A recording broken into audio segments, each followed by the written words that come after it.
दूसरे को मारकर खाइए, ये विकृति है। वो अपना खाए, मैं अपना खाऊं, ये प्रकृति है। लेकिन वो खा सके इसकी चिंता करके मैं खाऊं, ये संस्कृति है। और इसी बात का बड़ा आदमी कौन है? उसके घर कोई आता ही नहीं है। सुबह बाई घंटी बजाती है, शाम को दूध वाला, बीच में कोई आता ही नहीं है। मेरे पिताजी मेरे घर आते हैं तो वो लोगों से कहते हैं, बड़े खुश होते हैं, कहते हैं यार ये आदमी ठीक है, इसके यहाँ 10 आदमी चाय पीते हैं, 20 आदमी खाना खाते हैं, 5 आदमी सोते रहते हैं, ये ठीक है। मैं जोशी जी से असहमत हूं जो कह रहे हैं कि पहले शिक्षा लाइए। शिक्षा तो लाई है, लेकिन हिंदुस्तान की दुनिया की जितनी समस्याएं हैं वो किसने पैदा करी? आइए, शिक्षित लिखते हैं, अशिक्षित लिखते हैं और समस्या लिखते हैं। आइए, पहली समस्या बेरोजगारी, किसने पैदा करी भाई? शिक्षित लोगों ने क्या अशिक्षित लोगों ने? शिक्षित लोगों ने। गांव में सबके पास रोजगार था, गांव में सब लोगों के पास कुछ ना कुछ काम था। लकड़ी वाले के पास लकड़ी का काम था, जूते वाले के पास जूते का काम था, लोहे वाले के पास लोहे का काम था। सब एक दूसरे को भोजन दे रहे थे, सब एक दूसरे को अन्न दे रहे थे, सबका काम चल रहा था। आपने सुना गांव में कोई भूखा मर गया? नहीं मरा। ये शिक्षित लोगों ने पैदा की। प्रदूषण किसने पैदा किया? गांव में प्रदूषण देखा कभी? किसने पैदा किया? शिक्षित लोगों ने। इससे क्या तय होता है कि शिक्षा आपको कार दे सकती है, लेकिन लर्निंग आपको संस्कार दे सकती है। आपको तय करना है कि बिना संस्कार की कार लेनी है कि संस्कार सहित कार लेनी है। अधिकतम पूरी लड़ाई बिना संस्कार की कार लेने की है। यही कारण है कि हमने इस जीवन को कष्ट का साधन बना दिया है। दूध में यूरिया मिलाया जा रहा है। जो यूरिया मिला रहा है उसको ये शर्म लिहाज नहीं है कि किसी की किडनी में जाएगा तो किसी का पति, किसी का बेटा, किसी का सुहाग, किसी की राखी सूनी हो जाएगी। उसके खुद के घर में भी बेटी है, उसके खुद के घर में भी पुत्र है। वो सोच के देखे कि मेरे पुत्र को अगर ये यूरिया किडनी फेल कर दे और मेरा बेटा मर जाए तो कैसा लगे। नहीं, वो सोच ही नहीं रहा। उसको लगता है 1000 रुपए फालतू मिलने, थोड़ा सा यूरिया मिला दो। सब्जी वाला यही कर रहा है आपके साथ, अफसर आपके साथ यही कर रहा है, सरकारें आपके साथ यही कर रही हैं, नेता आपके साथ यही कर रहे हैं, क्योंकि हमने इस पूरे प्रोसेस को लर्निंग का बनाया ही नहीं है। हमने इस पूरे प्रोसेस को शिक्षा का बनाया है। और मैं आपसे निवेदन करता हूं कि शिक्षित हो जाइए, पढ़िए, खूब पढ़िए, रिसर्च करिए, इंजीनियर बन जाइए, डॉक्टर बन जाइए, आईएएस बनिए, पीसीएस बनिए, लेकिन लर्निंग सीखिए। कोई नासा नहीं गए थे वो गांव के लोग जो गौरैया को धूल में लेटते हुए बता देते थे कि आज पछुआ के साथ बादल आएंगे। उसने अनुभव से ये जाना था। तो इसका मतलब कुछ ज्ञान ऐसे हैं जो अनुभव से ही आते हैं। महिलाएं बैठी हैं, मातृशक्ति बैठी हैं, मातृशक्ति इस नगर का प्रतिनिधित्व करती हैं। लोग कहते हैं ना बच्चा पैदा हुआ, बच्चा पैदा नहीं हुआ, बच्चे के साथ एक और चीज पैदा हुई, मां पैदा हुई। उससे पहले वो भाभी थी, बेटी थी, बहन थी, मां नहीं थी।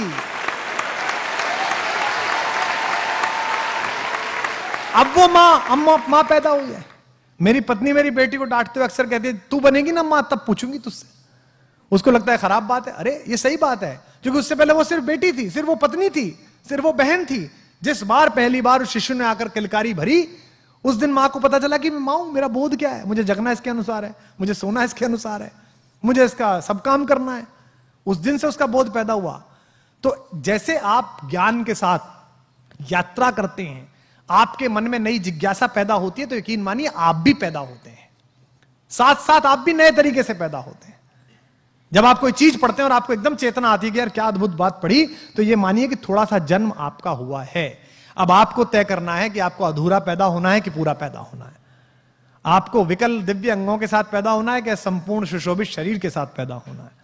इसलिए पढ़िएगा तो ये सोच के मत पढ़िएगा कि ये पास करना है, ये सोच के पढ़िएगा कि मुझे ये जानना है, ये मेरी इच्छा है, ये मैं जानना चाहता हूं। अधिकांशतः हम जो पढ़ रहे हैं, हम ये पढ़ रहे हैं कि ये इतना है, इसको ऐसे करने से ऐसे हो जाएगा। इससे जीवन आगे नहीं जाएगा। गांव में मैं गया तो वो एक गांव के प्राइमरी स्कूल की पहली दूसरी क्लास की अंग्रेजी की किताब देखी, आपने भी देखी होगी। उसमें लिखा हुआ था जी फॉर जेंटलमैन। तो सामने कुछ चीजें बनी रहती है ना, अम्ब्रेला बना हुआ है ना, बना रहता है सब। बी फॉर बैलून, तो बैलून बना हुआ है। तो जी फॉर गर्ल एंड जेंटलमैन, तो एक लड़की बनी हुई और जेंटलमैन के नाम पर सूट पहने हुए एक आदमी बैठा हुआ, मतलब खड़ा हुआ, यानी कि जेंटलमैन है। जिसने सूट पहना वो जेंटलमैन है। तो गांव के उस बच्चे को यह लगता होगा कि ये जो धोती कुर्ते में मेरा बाप है,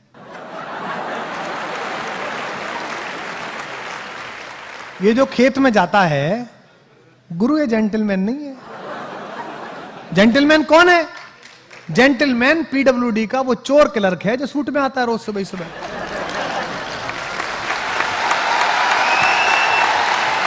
यही तो हुआ। तो जेंटलमैन की परिभाषा क्या बनाई आपने? वस्त्र से बना दिया आपने। बच्चे के दिमाग में आरोपित कर दिया भाव कि जेंटलमैन होना मतलब कपड़े ऐसे पहनना। हमारी भी ब्रांड की टीम लोग कहते हैं कि ये क्या पहन लेते हो आप। आज ही कह रहा था ये क्या पहन लिया। मैंने कहा मेरी कमीज सुनेंगे कि मुझे सुनेंगे? भाई विवेकानंद से क्या कहा था शिकागो परिषद में, जब तीसरे दिन उनको समय मिला तो उसने कहा कि एक तो आपके कपड़े ठीक नहीं है, ये एक वक्ता के योग्य विद्वान के कपड़े नहीं है। तो विवेकानंद ने कहा कि देवी जी मुझे क्षमा करें, मैं उस देश से आया हूं जहां मनुष्य चरित्र से बड़ा बनता है, कपड़ों से बड़ा नहीं बनता है। आपकी साधना कितनी है इससे बड़ा बनता है, क्योंकि हमारे तो सबसे बड़े साधक के पास कपड़े ही नहीं है। हमारा जो सबसे बड़ा तपस्वी है, जिसने इस लोक मंगल के लिए पूरी पृथ्वी का जहर अपने कंठ में धारण किया है, वो तो बिना वस्त्र के बैठ जाता है। एक मृगछाला लपेटी और बैठ गए अपना हिमालय पे, कैलाश पे, डमरू हाथ में ले लिया। उनसे तो किसी ने नहीं कहा कि आपने कपड़े क्यों नहीं पहने साहब, आप ऐसे क्यों दिख रहे। और वो लोक मंगल का समन्वय का सबसे बड़ा प्रतीक है हमारी पृथ्वी पर, हम सब आस्तिक लोगों के लिए। तो आपके चारों तरफ जो कुछ साधारण है उसी में असाधारण है। इसलिए जितने लोग यहां पर हैं, अगर परंपराओं से आपको कहानियां प्राप्त हुई हैं, पुराने लोग बैठे हैं, याद करिए कि बचपन में क्या कहानी थी।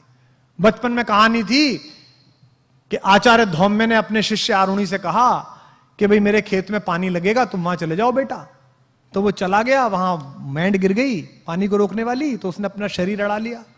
बचपन में क्या कहानी थी, ये हो गया, तो उसके बाद ये तपस्या कर, ये फायदा हो गया। अब आपको कहानी क्या मिली छोटे बच्चों को?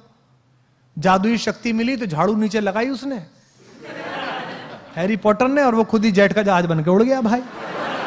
तो पूरा काम किस पर है कि जादुई शक्ति मिल जाए, कुछ जादू हो जाए, क्योंकि बाजार आपको ऐसा बना रहा है। इस परिसर में बैठे हुए बच्चों, अपनी आर्थिक स्थिति पर बिल्कुल परेशान मत होना। अर्थ तय नहीं करता कि आपके जीवन का अर्थ क्या होगा, अर्थ से तय नहीं होगा, यह बाजार तय करा रहा है। विज्ञापन आ रहा है, पत्नी से करें प्यार तो डायमंड से कैसे इंकार। अच्छा, मतलब जो डायमंड लाके नहीं दे रहा वो प्यार नहीं कर रहा। और कईयों ने तो वो नीरव मोदी वाले दे दिए, बोले जी फर्जी निकल गया डायमंड। मैंने कहा प्यार भी तो फर्जी था तेरा, डायमंड भी फर्जी निकल गया। यानी कि बाजार ने ये काम करा दिया तो अच्छा हो गया, और नहीं करा दिया तो उसकी इच्छा अधूरी रह गई। ये किसने किया है? ये उन्होंने किया है जिनको अपना कूड़ा हिंदुस्तान की 135 करोड़ जनता के सिर पे लादना है। ये उनका किया हुआ काम है, इसका कोई मतलब हमारे आंतरिक सुख से नहीं है।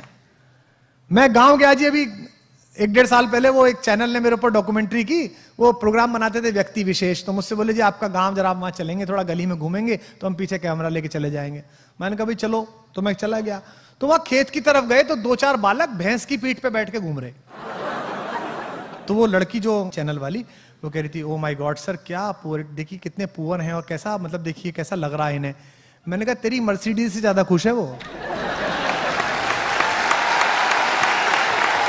हाँ, पूछ के देख उसके अंदर कितना कितना अंदर से आनंद बह रहा है। उसने इस भैंसे की जो मचक है ना, उसके हिसाब से अपना शरीर ढाल लिया कि यूं मुड़ेगा और यूं मुड़ेगा।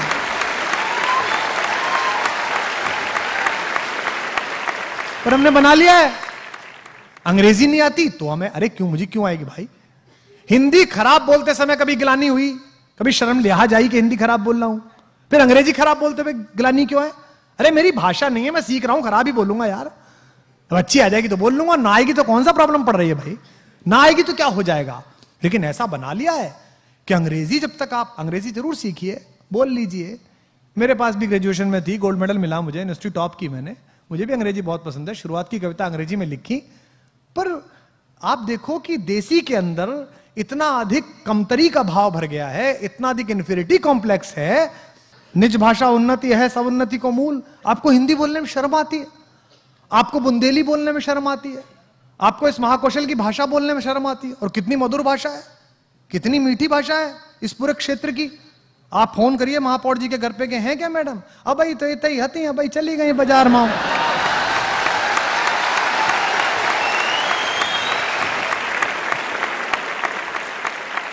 ये बेसिकली कमतरी है कि साहेब बोलता था तो नौकर भी बोलेगा। तो भाई तुम होगे नौकर, तुम्हारे बाप होंगे नौकर, मैं आजाद हिंदुस्तान में पैदा हुआ हूं, मैं हिंदी के हिंदुस्तान में पैदा हुआ, और मैं इस मानस भवन में संस्कारधानी के पूरे इतिहास की शपथ खा के कह सकता हूं कि 1000 कमियां हैं हम में, पर पूरे विश्व में ऐसा देश नहीं है जिसमें हम पैदा हुए, पूरी दुनिया में ऐसा देश नहीं है। रात भाई का शेर है, ना किसी राहबर न रह गुजर से निकलेगा, हमारे पांव का कांटा हम ही से निकलेगा।